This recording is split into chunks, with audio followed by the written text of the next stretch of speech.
आज मैं आपको राम नाम के जाप की महिमा के बारे में बताऊंगी।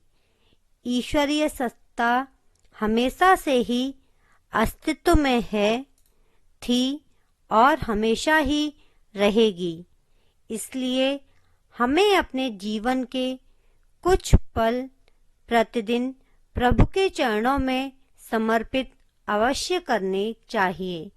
यदि मेरे आज के विचार अच्छे लगें तो लाइक एंड शेयर करें और मेरे चैनल को सब्सक्राइब करना न भूलें।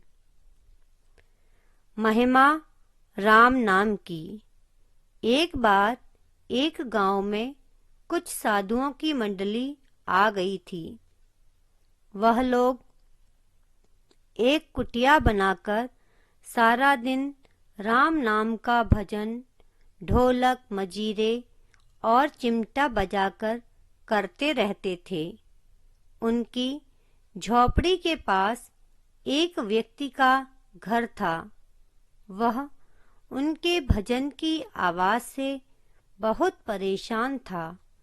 एक दिन वह गुस्से में उन साधुओं की कुटिया में आया और बोला, आप लोग दिन भर राम नाम भजते हो और इतना शोर करते हो, कोई काम धाम नहीं है क्या?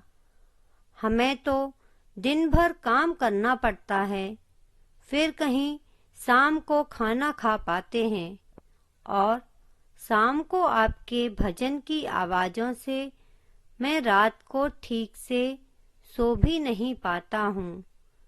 तब एक साधु ने कहा, तुम भी हमारे साथ थोड़ा नाम जप लिया करो, तब तुम्हें पता चल जाएगा कि इसमें कितना आनंद आता है। तब उस व्यक्ति ने खींचकर कहा कि अगर मैं तुम्हारे साथ राम नाम जपूं तो क्या तुम्हारे राम मुझे खाने को दे जाएंगे? साधु बोले, हमें तो राम नाम की लगन लगी है और राम जी की कृपा से हर रोज खाना मिल ही जाता है। हमें अपने राम पर पूरा भरोसा है, वह तुम्हें भी भोजन जरूर देंगे। वह आदमी कहता है, ठीक है, मैं तुम्हारे साथ आज ईश्वर का भजन करता हूँ। यदि आज राम ने मुझे खाना दिया तो आपको यह गांव छोड़कर हमेशा के लिए जाना होगा। उस व्यक्ति ने मन में सोचा, आज मैं किसी भी कीमत पर भोजन ग्रहण नहीं करूँगा। कम से कम एक दिन भोजन ना करने से रोज रोज की इस भजन की आवाज़ों से हमेशा के लिए मुक्ति तो मिलेगी। और वह व्यक्ति उन साधुओं के साथ भजन करने लगा। रात काफी हो गई थी और साधु लोग भजन बंद कर विश्राम के लिए जाने लगे।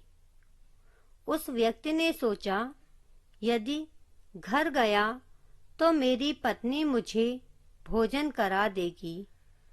आज मुझे साधु को शर्त में हर हाल में हराना है, अतः आज रात मुझे घर के बाहर ही सोना पड़ेगा।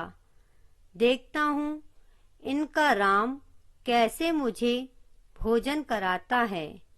और वह गांव के बाहर एक सुनसान जगह पर जाकर एक पेड़ पर चढ़कर चुपचाप बैठ जाता है। मन ही मन सोचता है, मुझे यहाँ कोई भी ना देख पाएगा। कुछ देर बाद वहाँ एक बंजारों की टोली आ जाती है। रात ज्यादा हो गई थी तो बंजारों का सरदार बोला, चलो आज रात यहीं रुककर गुजारनी होगी। आज खाना यहीं बना लेते हैं और खाना खाकर आराम करके कल सुबह ही आगे चलेंगे। सभी महिलाएं खाना बनाने लगती हैं और कुछ समय में खाना बनके तैयार हो जाता है।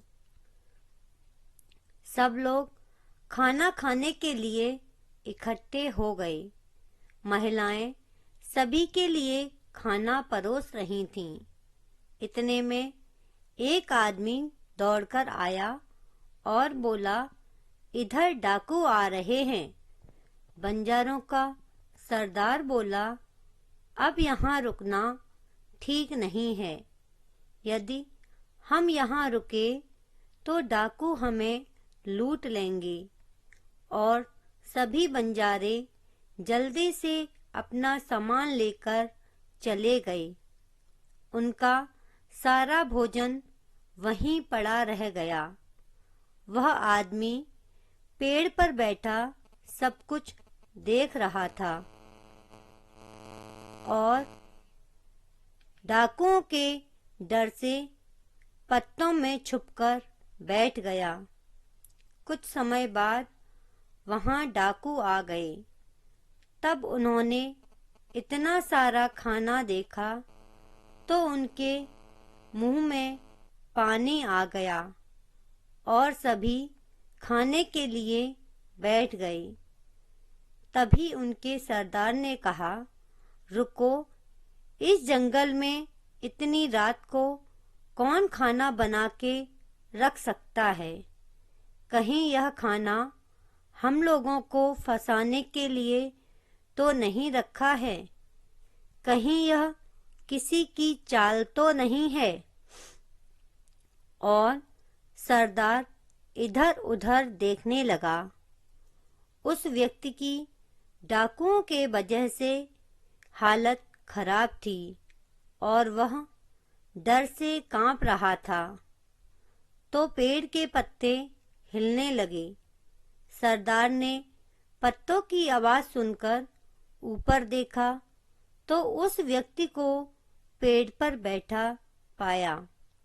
वह उसे तुरंत नीचे आने के लिए बोलते हैं। डाकू उससे पूछते हैं, हमें मारने के लिए तूने किसके कहने पर यह भोजन यहाँ रखा? इस पर वह व्यक्ति बोला, मैंने यह भोजन नहीं बनाया। यह तो कुछ देर पहले यहाँ बंजारों ने बनाया था।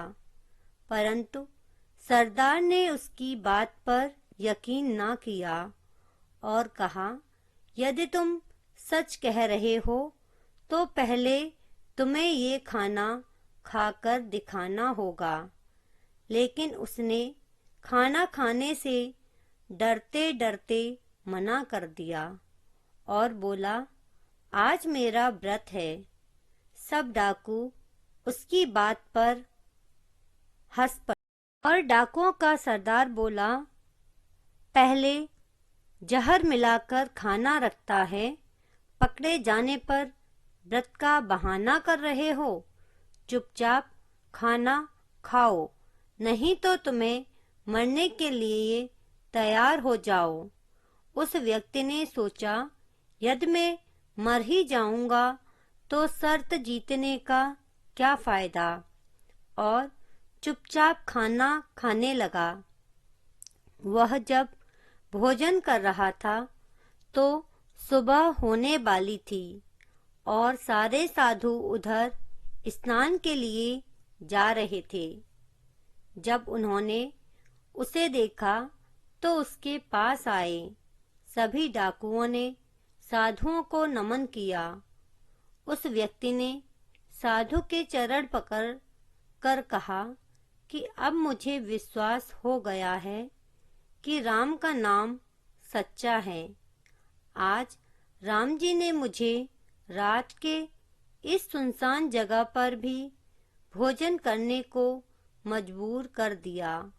और उसने साधुओं से अपने अनुचित व्यवहार के लिए माफी मांगी और कहा, अब मैं राम नाम की महिमा को समझ गया हूँ। और अपने जीवन में हमेशा इस नाम का जाप करूंगा। साधुओं ने मुस्कुराकर उसे अपना आशीर्वाद दे दिया। अब वह व्यक्ति अपना काम करने के बाद रोज रात में राम नाम का भजन बड़े ही प्रेम से करता।